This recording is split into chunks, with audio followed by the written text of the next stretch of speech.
What is up, everybody? Today we are going over Valkyrie's hero cards. I just got her, so I did my usual digging deep episode. If you haven't seen that, please go check it out. And this ranking, we're going to rank every card from, which these are not labeled correctly.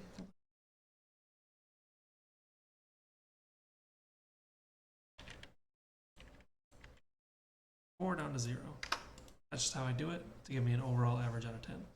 Now, to caveat on that, I played 4 games with Valkyrie, 1 in each aspect, with decks from Marvel CDB, and I only played against Master Mold for all 4 of those games, so these rankings are based on AC Master Mold and each of the aspects.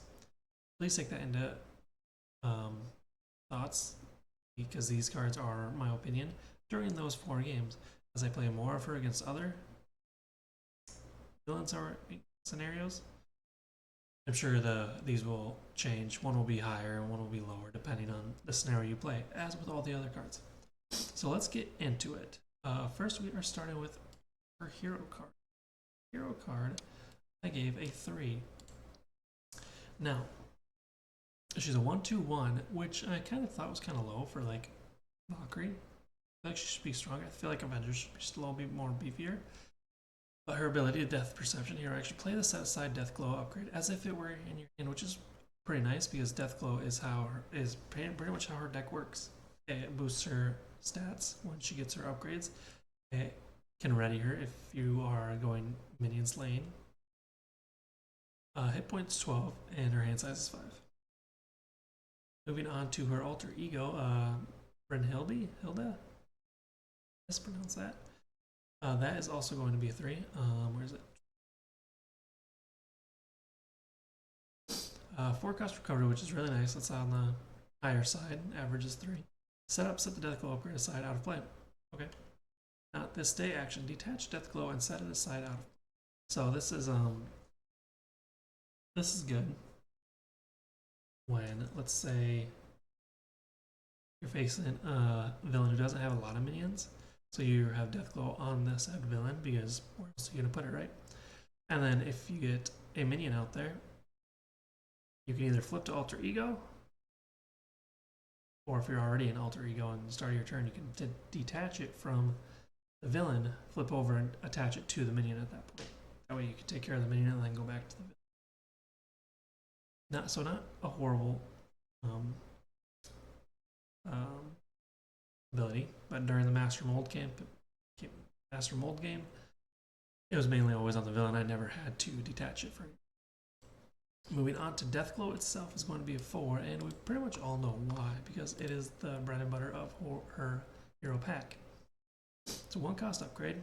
Condition, attached to an enemy, force interrupt. When attached enemy is defeated, set this card aside out of play. Valkyrie defeated that enemy.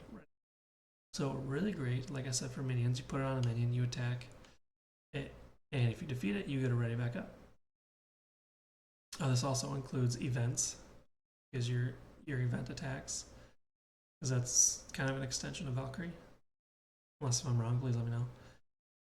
So you can attack said minion and then use an event attack to deal damage to that minion, and then ready again and do more damage to the villain or something like along those lines. So very good card, very very good. I actually enjoy it. I like this mechanic that she has. Moving on to Annabelle Riggs. Annabella. She's a 2. 2 cost, 1/1/2. Alter Ego action, exhaust Annabelle Riggs. Search the top 5 cards of your deck for and add it to your hand. Shuffle the rest back into your deck. It is a wild resource. This is a 2 because I didn't use it that often with the Valkyrie decks that I had. I think she was meant to stay in hero form as much as possible.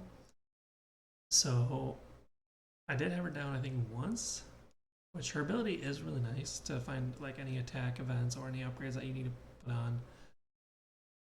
But it only brings out 1, right? 1. So it's very situational. I always feel like the alter ego actions on supports or allies are very situational. Moving on to Valhalla. That was neat. Oh, let's see the Valhalla is a 4. Scroll up. It's closed. 2 cost support. Asgard location response. After Valkyrie attacks and defeats the enemy that has Deathglow attached, exhaust Valhalla. Draw 1 card and heal 1 damage. That's a resource. It's a 4. It's a very good card. You're just slaying away at minions. Obviously, you can only use it once, but you get to draw a card and heal 1 damage. So if you pay 1 card to attach Deathglow, you defeat that minion, you pretty much get to draw the card that you spent for Deathglow. And you get to heal 1 damage, which is great. Which is great. We always love healing. Valkyrie's Spear.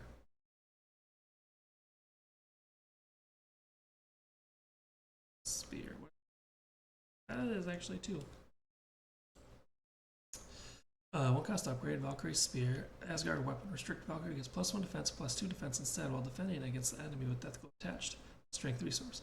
Now, during the Master Mold game, I mostly defended against the main villain and not against any minions who had Deathglow on them.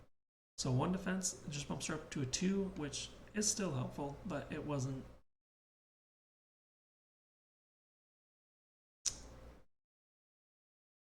I don't know where I was going with that sentence, my apologies. But that's when I defended. Otherwise, I mostly didn't defend that much at all. I wanted to keep her ready in order to take out the minions. That's why that is low. Moving on to Dragon Fang.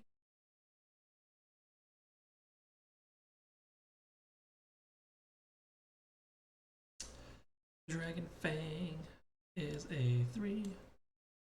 Alright, 1 cost upgrade. Asgard weapon restricted. Valkyrie gets +1 attack, +2 attack instead while attacking the enemy with Deathglow attached. Strength resource.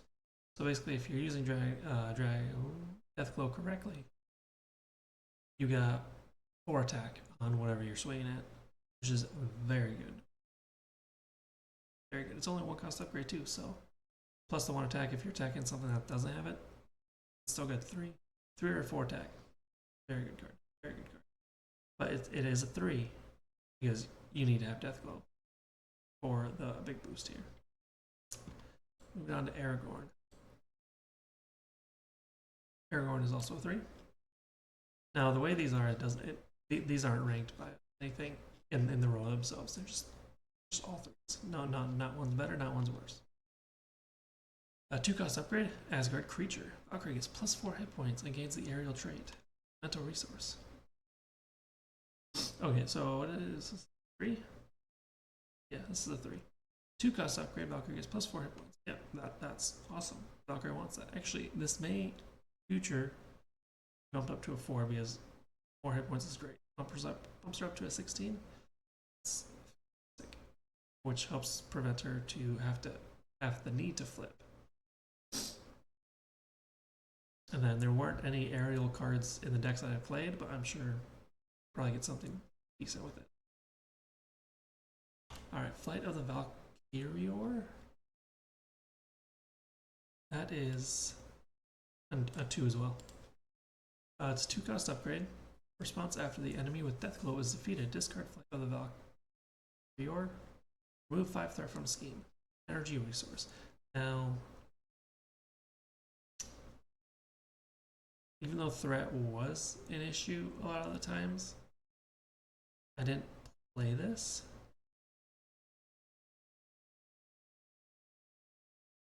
Why? Because I needed better stuff. I think in Master Mold, the minions' health is very high, so I needed more cards to ping down their health in order to even defeat them with Deathglow. So this never got out to the board, which I think it should have now that I'm actually looking at the card. Like now that it's in my face. Because I mean, it's an upgrade. You just set it out there and use it when you need it. And I think there's 2 in here. Yeah, there is. So in the future, I may just put this on the board just to have it and use it later. Hopefully I don't need to play other cards that I have. Yeah, moving on to Visit Valhalla. Alright, this is what is this? This is going to be a 4.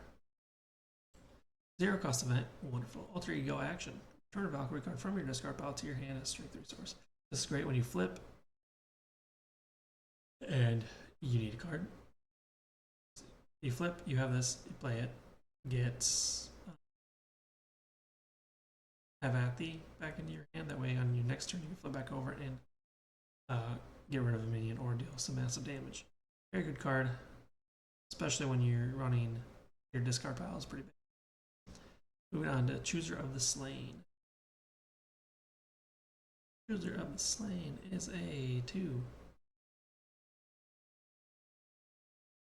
0 cost event, Chooser of the Slain, hero action, search the encounter deck and discard pile for a minion and put it into play, engage with you. Draw 2 cards. Mental resource. Basically, this is basically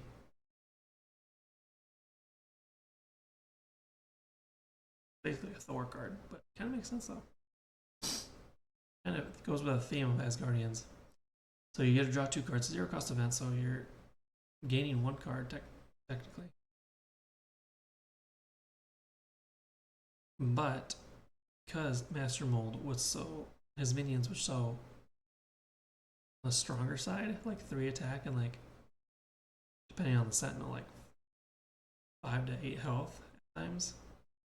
I didn't want that out on the battlefield or on the table because I already had minions out there. I didn't want any more, even though draw 2 cards was very good. So sadly, this became a 2, but I'm sure in other games like Claw or I was gonna say Ultron, but that's not necessarily. He doesn't get minions from his deck, but like Claw, this would be a very good card. Okay, moving on to Shield Maiden. Shield Maiden is a 3. 1 cost event. When an enemy with Deathglow attached attacks, declare Valkyrie the defender without exhaustion her. She gets +2 defense for this attack. Strength, resource, physical. So this was actually pretty decent against, like I said, the hard-hitting Sentinels that had like 3 attack and whatnot, so I was able to defend with 3 being my lowest score if I didn't have any upgrades. So yeah, that's why this one's a 3, because it kind of helped out a little bit against the Sentinels. So I was able to defend and attack that Sentinel. Next go. Moving to the last card, Have At Thee. Have At Thee is going to be a 4. Big surprise. 3 cost event, attack, hero action. Deal 7 damage to an enemy. If that enemy has Deathglow attached, this attack gains overkill. Energy, resource. So, easy enough. You're using Deathglow to get that overkill, to take out the minion and also deal damage to the villain, which Master Mold had guard because of all the Sentinels, so this was pretty much my go-to attack to even deal damage to Master Mold. So very good card. Is one that I will almost play all the time if I can. Alright, that's all her cards, all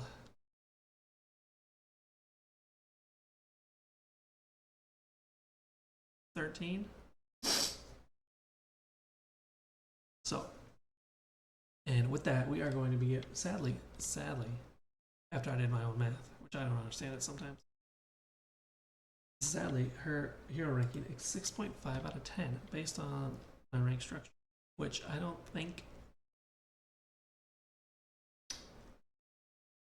I enjoyed her a lot more than what 6.5 would be. Looking at the cards and how I actually played them during these 4 games, that's where the numbers fell.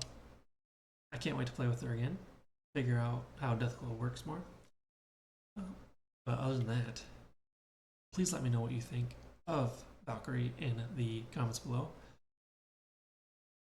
If you like her, what you don't like about her, what you do like about her,